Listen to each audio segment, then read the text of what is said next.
Good morning friends, so welcome to the prelims booster session. आज का पहला topic है अरुणाचल प्रदेश। ये टॉपिक इंटरनेशनल रिलेशंस के लिए इंपॉर्टेंट है। चाइनीज़ गवर्नमेंट ने रिसेंटली कुछ नेम्स अनाउंस किए हैं अरुणाचल प्रदेश के अंदर कुछ रीजन्स के।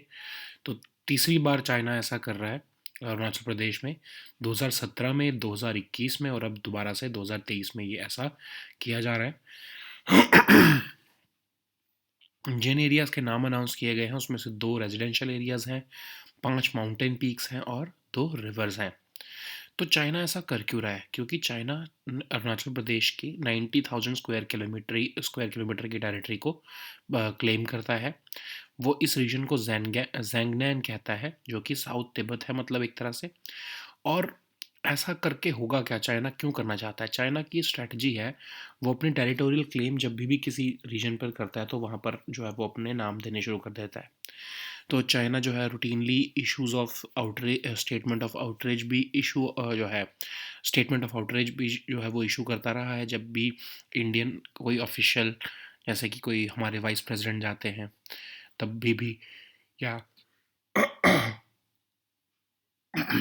या प्राइम मिनिस्टर की विजिट होती है तब भी जो है अरुणाचल प्रदेश में वो स्टेटमेंट ऑफ आउटरेज जो है वो इशू करता है कि वो हमारी टेरिटरी है और मतलब वहाँ पर इंडियन ऑफिशियल नहीं जा सकते।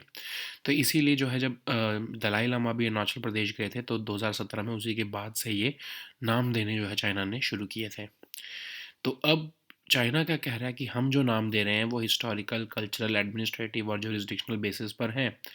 और बेसिकली चाइना अब ये दिखाना चाहता है कि हिस्ट्री में भी जो हम नाम दे रहे हैं वही एक्चुअली इस रीजन के नाम होते थे। ठीक है। अब ये जो पूरा डिस्प्यूट है ये मैकमाहोन लाइन की वजह से है।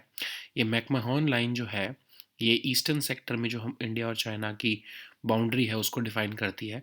तो चाइना, इंडिया और तिब्बत के रिप्रेजेंटेटिव जो है वो शिमला में मिले थे 1913 और 1914 के बीच में। और उन्होंने बाउंड्री बिटवीन तिब्बत और इंडिया और तिब्बत और चाइना जो है वो डिलिनेट की थी।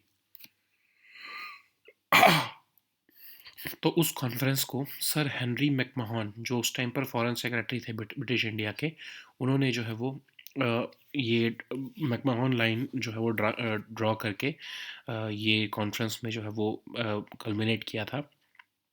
550 माइल की, लगभग 890 किलोमीटर की ये मैकमahon लाइन है, ब्रिटिश इंडिया और तिब्बत के बीच में जो है बॉर्डर जिससे डिलिनेट किया गया। अब डिस्प्यूट जो है उसकी वजह से ही आया। ठीक है। मैकमahon लाइन जो है वो उसने ब्रिटिश कंट्रोल को बहुत ऊपर तक दिखा दिया और तवांग को और इवन अदर तिब्बतन एरियाज़ को भी ब्रिटिश एम्पायर के साथ जोड़ दिया। उस टाइम तो चाइनीज़ रिप्रेजेंटेटिव्स ने जो है वो इसको इनिशिएट किया था एग्रीमेंट को, लेकिन बाद में चाइनीज़ जो है गवर्नमेंट वो मुकर गई। उन्होंने कहा कि नहीं, ये तो मैकमahon लाइन हम इसको नहीं मानते, वो इलीगल है। और जो टेरिटरी साउथ टू मैकमahon लाइन है वो जो अरुणाचल प्रदेश में है वो सदर्न तिब्बत का पार्ट है। तो चाइना जो है वो अपने हिस्टोरिकल टाइज जो हैं तवांग और लासा के बीच में जो हिस्टोरिकल टाइज हैं उसका हवाला देते हुए ये कहता है कि ये साउथ तिब्बत है। नेक्स्ट हम टॉपिक देखते हैं पीएम स्वनिधि जी। आपके सोशल इश्यूज और इकोनॉमी दोनों के लिए इम्पोर्टेंट है। तो अभी ये बताया गया है कि लगभग 42.7 लाख लोन्स जो हैं वो पीएम स्वनिधि के अंदर जो है वो दिए जा चुके हैं। लगभग 5100 करोड़ रुपीस जो है वो डिसबर्स हो चुके हैं। पीएम स्वनिधि स्कीम जून 2020 में गवर्नमेंट लेकर आई थी। Collateral free working capital loans लगभग 10,000 रुपये का 1 साल के टर्नओवर के साथ 50 लाख स्ट्रीट वेंडर्स को जो है वो दिया जाने वाला है। Ministry of housing and urban affairs ये स्कीम जो है वो इम्प्लीमेंट कर रही है। जो स्ट्रीट वेंडर्स हैं उनको फाइनेंशियली अपने फीट पर खड़ा करने के लिए, उनको इंडिपेंडेंट बनाने के लिए लोन दिए जाते हैं। इस पूरे सेक्टर को भी फॉर्मलाइज करने का प्रयास किया जा रहा है। तो ये सारे स्ट्रीट वेंडर्स जो है वो इस लोन का बेनिफिट ले सकते हैं जो भी अर्बन एरिया में काम करते हैं। तो इसमें बेनिफिट्स क्या मिलते हैं? अगर regular payment repayment of loan होती जा रही है तो गवर्नमेंट जो है वो 7% पर एनम की इंटरेस्ट सब्सिडी देती है। Cashback rupees 1200 rupees per annum मिलता है अगर ट्रांजैक्शंस जो है वो डिजिटल की जा रही हैं। और अगर आप सही तरीके से लोन रीपेमेंट कर रहे हो तो नेक्स्ट लोन भी आपको जो है वो मिलने के लिए एलिजिबल हो जाते हो। नेक्स्ट हम टॉपिक देखते हैं पॉवर्टी एस्टिमेशन, गवर्नेंस का टॉपिक इंपॉर्टेंट है। तो एक पेपर ऑथर किया गया है farmer NITI Aayog chairperson vice chairman द्वारा, अरविंद पनागड़िया द्वारा, जिसमें कहा गया है कि रूरल पॉवर्टी जो है वो as a per total as percentage of total rural population जो है वो कॉन्टीन्यूसली डिक्लाइन हो रही है since July September quarter of 2022। अब पॉवर्टी एस्टिमेशन जो है इंडिया में, पहली तो पॉवर्टी होती क्या है। एक इंडिविजुअल या हाउस होल्ड जो है, अगर उनके पास फाइनेंशियल रिसोर्सेज नहीं है to afford basic minimum standard of living, तो उसको हम पॉवर्टी कहते हैं। तो अब हम कौन सी अप्रोच फॉलो करते हैं, हम जो है मिनिमम एक्सपेंडिचर या इनकम की, जिसको हम पॉवर्टी लाइन भी कहते हैं, उसकी अप्रोच को फॉलो करते हैं। कंजम्पशन एक्सपेंडिचर सर्वे किया जाता है और उसके बेसिस पर कंजम्पशन एक्सपेंडिचर्स की जो इन्फॉर्मेशन आती है उसी की बेसिस पर ये ऑफिशियल पॉवर्टी लाइन की डेफिनेशन जो है वो ड्रॉ की जाती है। लास्ट जो पब्लिश्ड हमारा कंजम्पशन एक्सपेंडिचर सर्वे है वो 2011-12 का है, क्योंकि 2017-18 को वाले जो सर्वे को गवर्नमेंट ने जो है वो नकार दिया था। अब जो है ये सर्वे दोबारा होने शुरू होने वाला है, ठीक है। तो अब इस जो पेपर में, जो अरविंद पनागड़िया जी का पेपर है, उसमें क्या कहा गया है, उन्होंने कहा है कि सिर्फ स्ट्रिक्ट लॉकडाउन का पीरियड जो है उसी में ही रूरल पॉवर्टी जो है वो बढ़ी थी, वरना बाकी पूरे साल जो है पॉवर्टी जो है वो डिक्लाइन देखने को मिला उसमें। रॉबस्ट परफॉर्मेंस ऑफ एग्रीकल्चर की वजह से भी जो है जो है वो आपका पॉवर्टी में डिक्लाइन हुआ। और ऊपर से गवर्नमेंट ने उस टाइम पर नरेगा को भी जो है वो एक्सपैंड कर दिया था, और फूड सिक्योरिटी एक्ट के अंदर भी जो है वो आपके बेनिफिट्स जो है वो एक्सपैंड करके 80 करोड़ लोगों को लगभग 5 kg फूड ग्रेन पर पर्सन पर मंथ दिया। तो जो है ऑफ कोर्स उससे पॉवर्टी पे आपको डिक्लाइन देखने को मिला। हाँ, ये ज़रूर है कि मॉडेस्ट राइज़ हुआ पूरे साल का, अगर हम देखें एनुअल बेसिस में देखें तो अप्रैल जून 2021 का जो पूरा साल था उसमें उसमें आपको ये देखने को मिला मॉडेस्ट राइज। लेकिन कॉन्टैक्ट इंटेंसिव इंडस्ट्रीज़ जो हैं, खासकर वहाँ पर प्रोडक्शन बढ़ने की वजह से जो है लार्ज डिक्लाइन हुआ पॉवर्टी अर्बन जो है आपकी रूरल पॉवर्टी में। तो अब ये इतना डिफरेंस क्यों आ रहा है, क्योंकि बाकी तो हमारी जो है कुछ रिपोर्ट्स कह रही हैं कि एक्चुअली पॉवर्टी तो बढ़ी है, रूरल पॉवर्टी, ठीक है। तो ऐसा इसलिए हो रहा है क्योंकि जो है सैम्पल जो साइज़ लिया गया है इन रिपोर्ट्स द्वारा, और जो करंट एम्प्लॉयमेंट स्टैटिस्टिक्स रिपोर्ट जो है हम देख रहे हैं, और PFLF एस सर्वे में, उसमें जो सैम्पल साइज़ है उसमें बहुत डिफरेंस है। तो इसलिए इनको हम कंपेयर नहीं कर सकते कि जो है कौन सी रिपोर्ट सही है कौन सी नहीं है। सब सैम्पल साइज़ के ऊपर ही डिपेंडेंट है। नेक्स्ट हम टॉपिक देखते हैं central bureau of investigation, governance के लिए टॉपिक इंपॉर्टेंट है। पीएम मोदी ने diamond jubilee celebrations of CBI जो है वो एक्ट विज्ञान भवन, उसको एड्रेस किया है। तो सीबीआई आपको पता है प्रीमियर इन्वेस्टिगेटिव एजेंसी है, 1963 में इसको इस्टेब्लिश किया गया था संतनाम कमेटी के रिकमेंडेशंस पर। ये कोई स्टेचुटरी बॉडी तो नहीं है, लेकिन हाँ फिर भी ये पावर्स जो हैं अपनी Delhi special police establishment act के थ्रू डिराइव करती है। मिनिस्ट्री ऑफ पर्सोनल के अंदर आती है, जो कि ऑफकोर्स पीएमओ के अंडर है। जो प्रिवेंशन ऑफ करप्शन एक्ट के अंदर के जो केसेस हैं उसमें सेंट्रल विजिलेंस कमीशन को असिस्ट करने का काम भी सीबीआई करती है। करप्शन के केसेस इन्वेस्टिगेट करना के अलावा भी जो है अब और तरह के केसेस भी जो है सीबीआई को दिए जाने लगे हैं, जैसे कि economic offences, cyber crimes, organised crimes etcetera, ठीक है। नेक्स्ट हम टॉपिक देखते हैं परफॉर्मर्स राइट्स। ये टॉपिक इकोनॉमी के लिए इम्पॉर्टेंट है। एक रिसेंटली अनुष्का शर्मा जी जो हैं, उन्होंने जो सेल्स टैक्स लिवाई किया गया था उनकी इनकम के ऊपर फ्रॉम एडवर्टीजमेंट एंड परफॉर्मेंस, उसको चैलेंज करते हुए कहा है कि वो उनका परफॉर्मर्स राइट्स के ऊपर जो है सेल्स टैक्स नहीं लगाया जा सकता। तो एनीवेज परफॉर्मर्स राइट्स होते क्या हैं, तो ये लीगल राइट्स होते हैं जो actors, singers, musicians, dancers etcetera को जो है वो उनके क्रिएटिव वर्क्स के लिए ग्रांट किए जाते हैं। इवन रोम कन्वेंशन ऑफ 1961 भी इसको रिकग्नाइज करता है।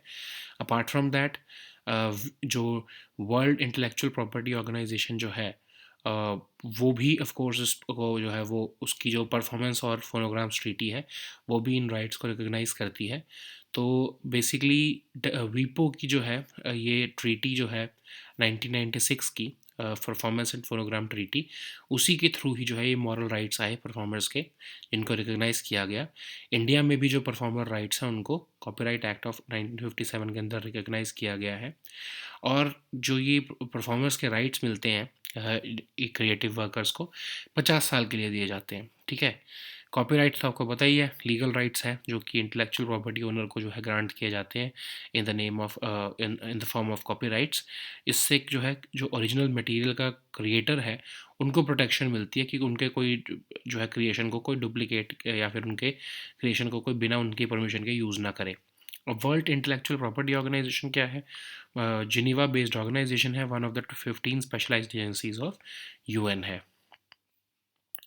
नेक्स्ट हम टॉपिक देखते हैं Basohli paintings. Art and culture के लिए टॉपिक इंपॉर्टेंट है। Recently world famous Basohli painting जो है, जो कि अपने मिनिएचर आर्ट स्टाइल के लिए फेमस है, कठुआ डिस्ट्रिक्ट ऑफ जम्मू में, उसको जोग्राफिकल इंडिकेशन टैग मिल चुका है। ये बसोली रीजन जो है जम्मू कश्मीर का, वहाँ से ओरिजिनेट हुई reputed school of miniature painting है।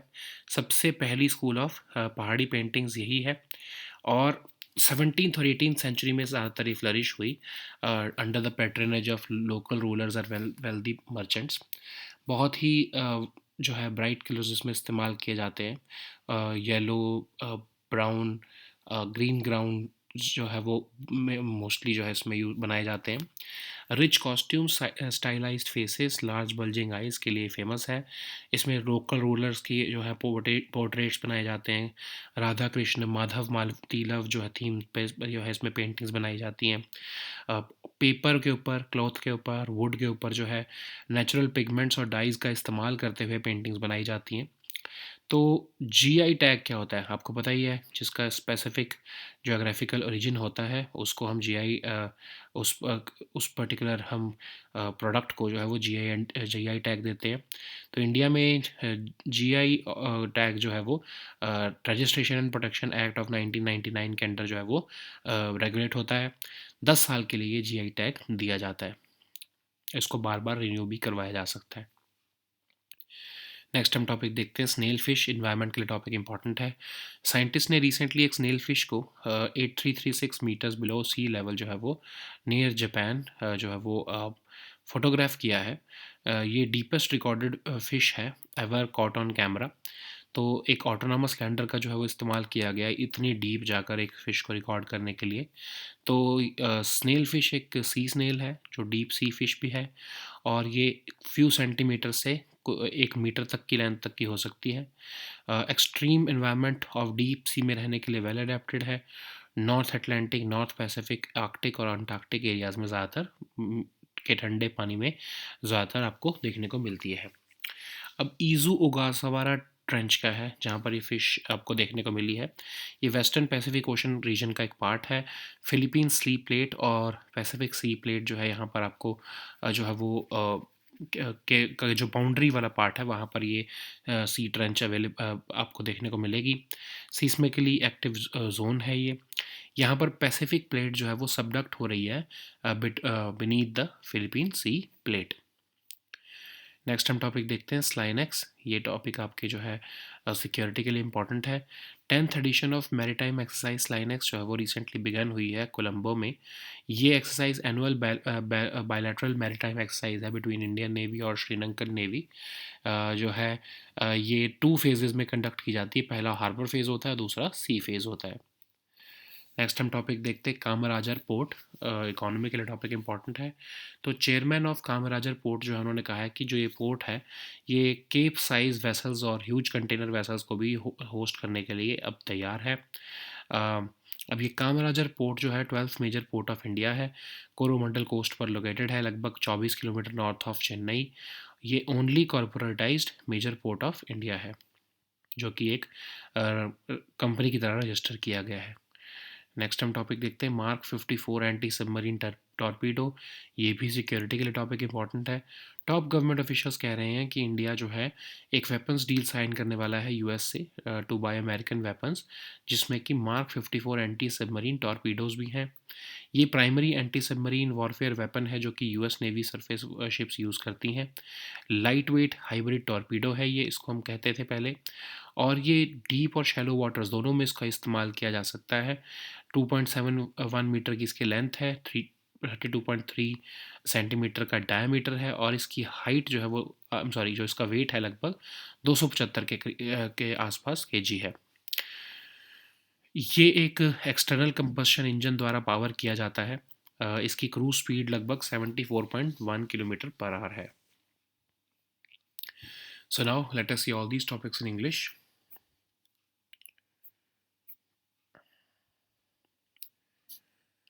So the first topic is Arunachal Pradesh. This topic is important for your international relations.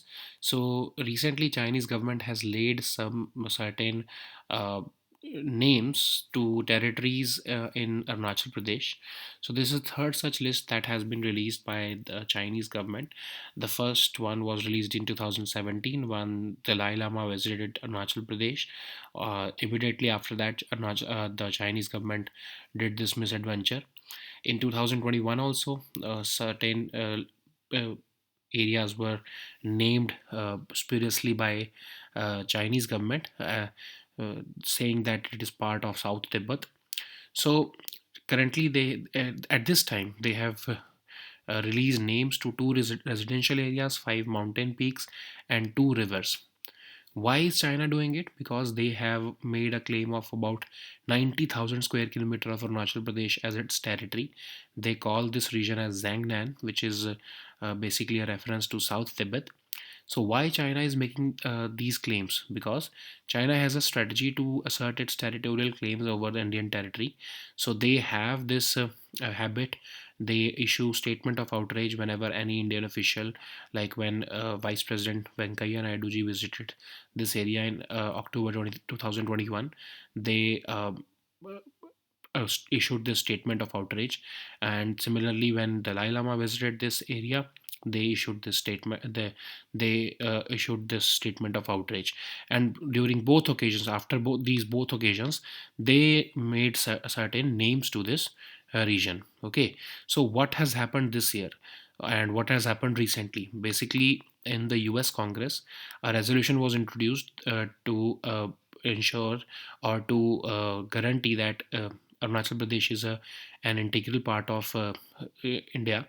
So this has infuriated, of course, the Chinese government, and now they have uh, resorted back to their adventures here. So, anyways, this is not going to change the reality. So they are saying that this is these names that they are given, they are giving have historical and cultural connotations, and this is part of Beijing's foreign policy playbook, where they try to associate historical names of certain regions and start making claims to that area. So, what is McMahon line, because of which this conflict happens in the eastern sector? So, this is a disputed boundary in eastern sector between India and China. And when in 1913 and 1914, China, India, and Tibet met in Shimla to settle the boundary between Tibet and India. Sir Henry McMahon, who was the then Foreign Secretary of British India, drew up this 890-kilometer McMahon line, which was actually, this meeting was initiated um, uh, uh, at the level at through the Chinese only. Later on, the Chinese government stated that it does not recognize this illegal McMahon line. So the territory which lies south to McMahon line lies in the Arunachal Pradesh area, and China has made certain historical references between uh, Tawang area and Lhasa. And that's why they claim that this area is southern Tibet. So the next topic is PM Swanidhi. This topic is important for your economy section. So a total of 42.7 lakh loans have been disbursed, uh, which cost about 5,100 crore rupees under this PM Swanidhi scheme to street vendors. So PM Swanidhi scheme was launched in June 2020 to facilitate collateral-free working capital loans of about 10,000 rupees to street 50 lakhs street vendors with 1 year tenure. The scheme is being implemented by Ministry of Housing and Urban Affairs, and it was important during the COVID pandemic to aid the vendors who were getting back at their feet financially. And the aim was also to formalize this informal sector of the economy. So all street vendors are available to get this loan who are working in the urban areas. So what are the benefits which are available? So if they are making regular repayment of loan, then they get interest subsidy of about 7% per annum. And if they use digital transactions, then they can avail cashback of up to 1200 rupees per annum. And if they have if they develop a good credit record, and if they repay the loan in time, then they become eligible for enhanced next tranche of loans.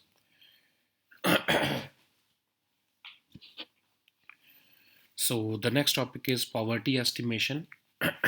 This topic is again important for your economy section. So recently, the former Niti Aayog vice chairperson uh, Arvind Panagadia has published a paper which is saying that rural poverty as a percentage of total rural population has declined continuously every quarter beginning July to September 2020. So what is poverty? We have to understand that first. So it is a condition in which an individual or household lacks the financial resources to afford a basic minimum standard of living. So how do we approach poverty in India?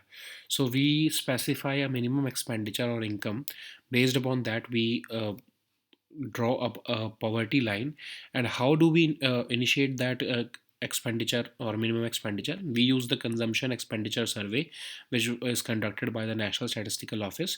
The last one such was conducted in 2011 and 12, and based upon that we derive a poverty line. The latest one that was conducted was in 2017 and 18, but the government junked that report. So, what are the key highlights of this new paper?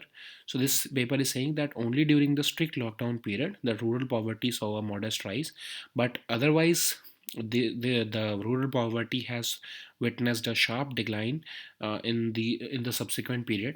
So, because of robust performance of agriculture and social sector schemes of the government like Narega and Food Security Act expansion, the rural poverty has declined in India. In urban India, of course, it has seen a modest rise on annual basis, but it has started to decline by April to June 2021 period. So the largest decline in the production of the largest decline has been witnessed in the production of contact intensive industries.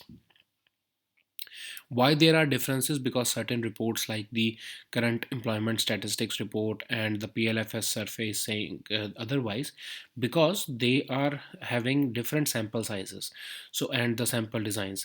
So that's why it is not wise to make these reports comparable. So the next topic is Central Bureau of Investigation. This topic is important for your governance section. So PM Modi has recently inaugurated the Diamond Jubilee celebrations of Central Bureau of Investigation at Vigyan Bhavan. So CBI is a premier investigative agency of India, and it was established in 1963 by on the recommendations of Santanam Committee. So it's a non-statutory body, and it derives its powers from the Delhi Special Police Establishment Act of 1946. It operates under the jurisdiction of Ministry of Personnel, which is of course the part of PMO, and it also aids the Central Vigilance Commission for offences committed under the Prevention of Corruption Act.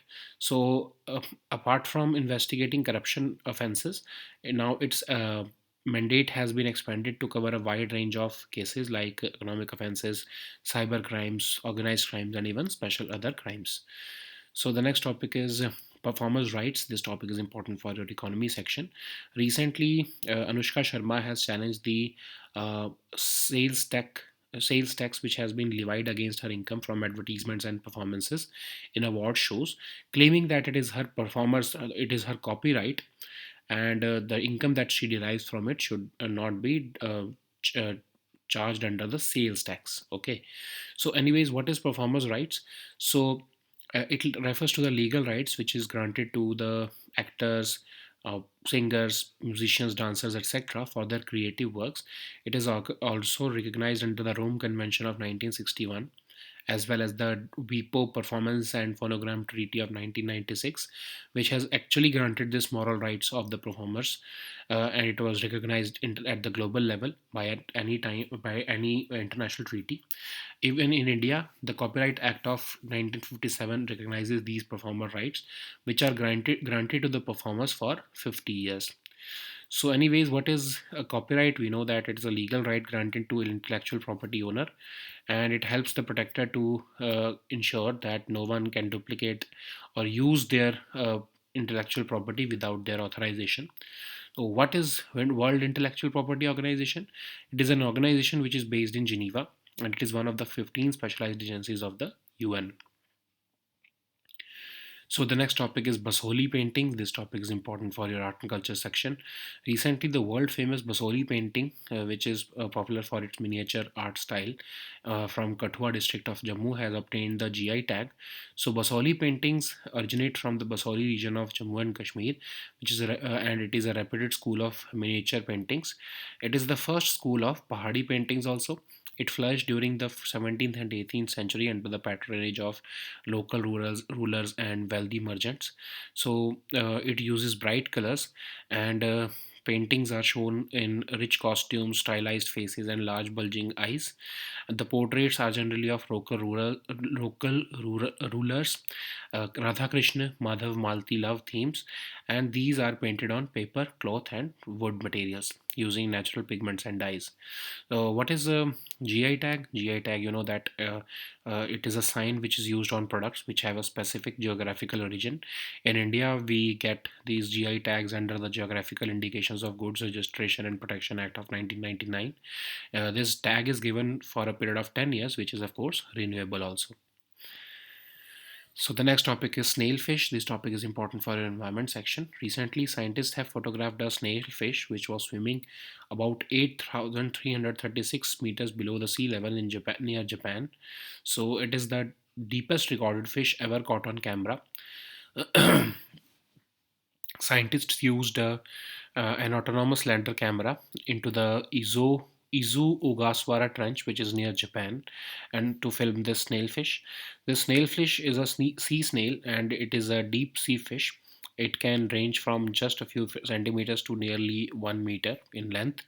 They are well adapted to extreme environment of the deep sea. They can be found in cold waters of North Atlantic, North Pacific, Arctic, and Antarctic areas.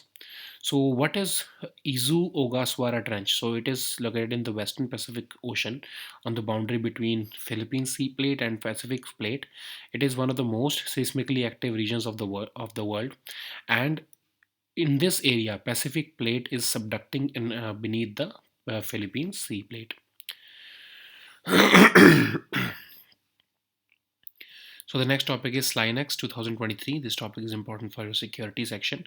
So the 10th edition of Maritime Exercise SLINEX has recently begun in Colombo. It's an annual bilateral maritime exercise between Indian Navy and Sri Lankan Navy.